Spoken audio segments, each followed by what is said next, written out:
I love யூன்னு எல்லாம் சும்மா டிக்ளரேஷன். எத்தனை பேருக்கு இதே வார்த்தையை சொன்னான்னு தெரியல, எத்தனை பேருக்கு இதே வார்த்தையை போனதுன்னு தெரியல. ஆனா இந்த வார்த்தையை கேட்டு அதை நம்புறாங்க. ஓ, ஒருவர் என்னை நேசிக்கிறா.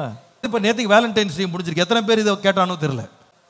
அவர் எனக்காக தான் வருங்காலத்தை எனக்கு தான் கொடுக்க போறாரு, இந்த பொண்ணு வந்து இந்த தன்னுடைய வருங்காலத்தை எனக்கு தான் கொடுக்க போகிறா அப்படின்னு அப்படியே நம்புறாங்க. கல்யாணம் ஆகலை இன்னும், ஆனா நம்புறாங்க. அப்படியே நம்பி தங்களுடைய முழு ஆசை எல்லாத்தையும் அந்த ஆள் மேல வச்சிடுறாங்க. திடீர்னு அந்த ஆள் ஒரு நாள் சொல்றாரு, உன்னை பார்த்தா எனக்கு பிடிக்கல, நீ எனக்கு வேணாம், நான் மனசை மாத்திட்டேன், எங்க வீட்டில் வேற ஒருத்தரை கல்யாணம் பண்ணி சொல்றாங்க அப்படின்னு சொல்றாங்க. அந்த பிள்ளைங்க லைஃப்பை போய் பாருங்களேன். அந்த பிள்ளைங்களை நார்மல் லைஃபுக்கு திரும்ப கொண்டு வரது எவ்வளோ கஷ்டம் தெரியுமா? எவ்வளோ கஷ்டம் தெரியுமா? போன வாரம் ஒரு தம்பி வந்திருந்தான், என்கிட்ட கொண்டு வந்திருந்தாங்க. அந்த பிள்ளைய நல்ல வளர்ந்த பையங்க, நல்ல படித்த பையன், நல்ல வேலைக்கு போகக்கூடிய திறமை உள்ள பையன், அவ்வளோ படித்த பையன் இன்னைக்கு டிப்ரெஷன்ல பரிதாப கோலத்தில் வந்து நிற்கிறாங்க. அவங்க பெற்றோர் கண்ணீர் வலிக்கிறாங்க. என்னன்னு கேட்டால் அவன் சொல்கிறான், பாஸ்டர் நான் ஒரு பொண்ணை வந்து 8 வருஷம் நான் காதலித்தேன், 8 years அவளை நான் வந்து நம்பினேன், அவள் எனக்கு என்னென்னமோ வாக்குறுதிகள் கொடுத்தா, நான் எவ்வளவோ அவளுக்காக செலவு பண்ணிட்டேன், எங்கெங்கேயோ நான் வந்து அவளுக்கு நான் செய்ய வேண்டிய கடமைகள் எல்லாம் நான் செஞ்சேன், எல்லாம் முடித்த பிறகு 8 வருஷம் கழிச்சு அவள் வேறு ஒருத்தரை கல்யாணம் பண்ணிட்டு போயிட்டா பாஸ்டர். அன்றையிலிருந்து அந்த பையன் வீட்டுக்குள்ளே முடங்கினவன் தான், பல வருஷமா வீட்டுக்குள்ளே முடங்கி இருக்கிறான்.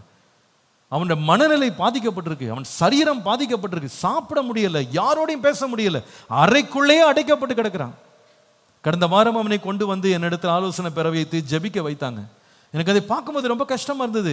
கல்யாணமான ஒரு பெண் எழும்பி போயிட்டால் கூட சரி பரவாயில்ல, திருமணமானோம், நம்ம ஒரு பிள்ளையை பெற்றோம், நம்ம விட்டு வாழ்க்கையை விட்டு இவ போயிட்டாளேன்னு சொல்றது ஏதோ ஒரு புரிந்து கொள்ற மாதிரி இருக்கு.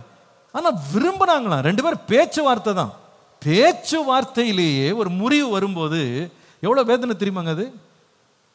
அதனாலதான் நான் நிறைய வேளையில சொல்லுவேன், கல்யாணத்துக்கு முன்பாக உறவுகளை கட்டி கொள்றதை பற்றி ரொம்ப கேர்ஃபுல்லா இருக்கேன்.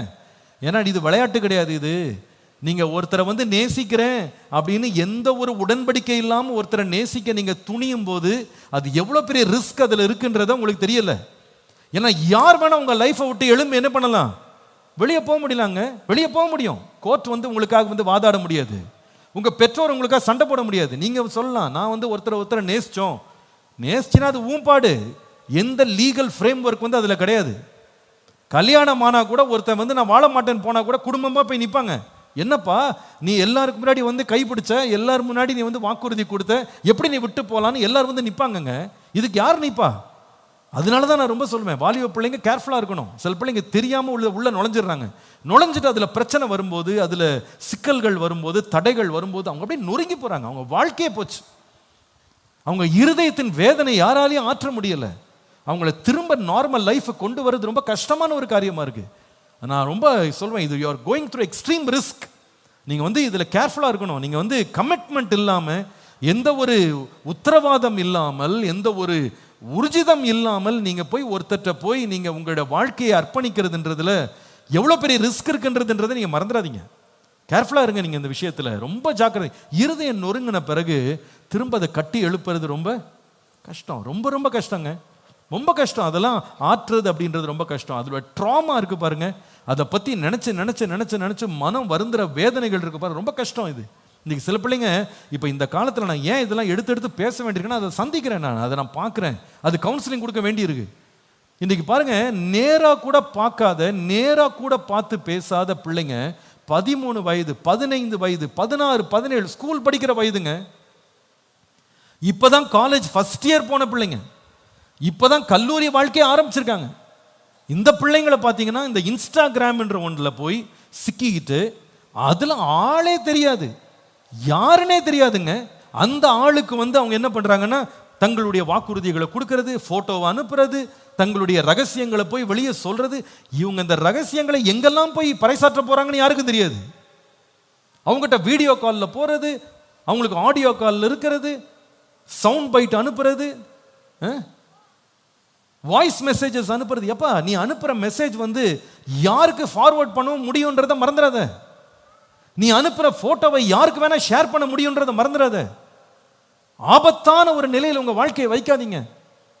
இந்த பிள்ளைகளை பார்த்தா படிக்க வேண்டிய காலத்தில், வாழ்க்கையை கட்ட வேண்டிய காலத்தில் தங்களுடைய மனதே பறி கொடுத்துட்றாங்க. போய் மனதை பறி கொடுத்து அவங்கள அப்படியே நம்பி ஏங்கி கடைசியில் பாருங்க, அவங்க தங்க நண்பர்கள்ட்ட சொல்லக்கூடிய ஒரே ஸ்டோரி என்ன தெரியுமா? I went through a breakup. நான் ஒரு உடைவுக்குள்ள போயிட்டேன், நான் ஏமாந்துட்டேன், அல்லது இந்த உறவில் உடைச்சிட்டு நான் வந்துட்டேன். நீங்கள் அந்த பிள்ளைகளை பாருங்க, it's very hard to for them to come back to நார்மல்ங்க. உண்மை அது. ஏன்னா வாழ்க்கையில் இந்த ஃபர்ஸ்ட் லவ்னு ஒன்று இருக்கு பார்த்தீங்களா? இந்த ஃபர்ஸ்ட் லவ், முதல் காதல், முதல் அன்புன்றாங்க பாருங்க, அது ரொம்ப தூய்மையானது, அது ரொம்ப பவர்ஃபுல்லானது. அது திருப்பி இன்னொரு மாதிரி ரிப்பீட் பண்ணுறது ரொம்ப கஷ்டம், அதை திருப்பி சீர்படுத்துறது ரொம்ப கஷ்டம். அதனால தான் ஞானி சொல்றாரு, எல்லா காவலோடும் இருதயத்தை காத்துக்கொள்ன்றாரு. ஏன்னா அதிலிருந்து தான் ஜீவ ஊற்றுகள் புறப்படும். நீங்க ரேண்டமா போயிட்டு சும்மா பார்த்த ஆள்கிட்டலாம் போயிட்டு ஐ லவ் யூன்னு சொல்றது, அவங்களுக்கு உடனே நீங்க வாக்குறுதிகளை கொடுக்கறது, எழுதி கொடுக்கறது, யாருன்னே தெரியாத ஆட்கள்கிட்ட போய் போட்டோ அனுப்புறது, வீடியோ அனுப்புறது, உங்க பர்சனல் டீட்டெயில்ஸ் எல்லாம் நீங்க ஷேர் பண்றது, உங்களுடைய பர்சனல் கனெக்ட் எல்லாம் அவங்ககிட்ட ஷேர் பண்றது, இது ரொம்ப ஆபத்தான ஒரு போக்கு, ரொம்ப ஆபத்தான போக்கு. எனக்கு தெரியுது சில வீடுகளில் பிரச்சனைகள் இருக்குன்னு எனக்கு புரியுது.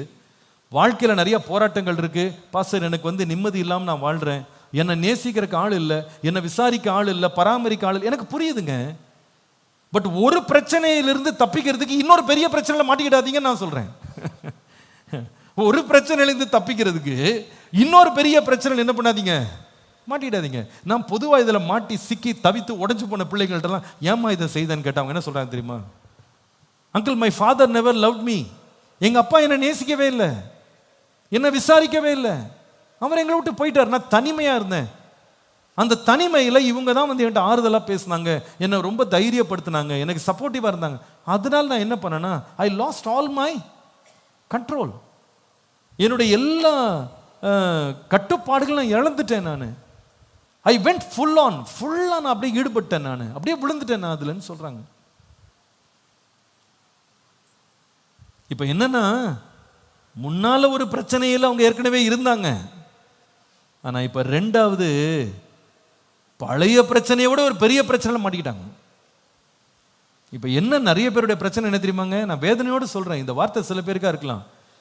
இப்ப இந்த பிரச்சனையில மாட்டிக்கிட்டு இது அநேக காரியங்கள் ரகசியமா நடக்கிறதுனால இது உடஞ்சு நிற்கும் போதுல யார்கிட்ட சொல்றது கூட தெரியல, இப்போ யார்கிட்ட போய் பகிர்ந்து கொள்றது தெரியல.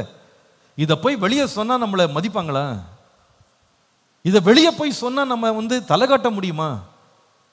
இந்த ஆள் நம்மளை பற்றி இந்த காரியங்கள் எல்லாம் வெளிப்படுத்தும் போது நம்ம போய் சமுதாயத்தில் நிற்க முடியுமா? மனம் உடைஞ்சு போன பிள்ளைங்க நிறைய பேர் இருக்காங்க.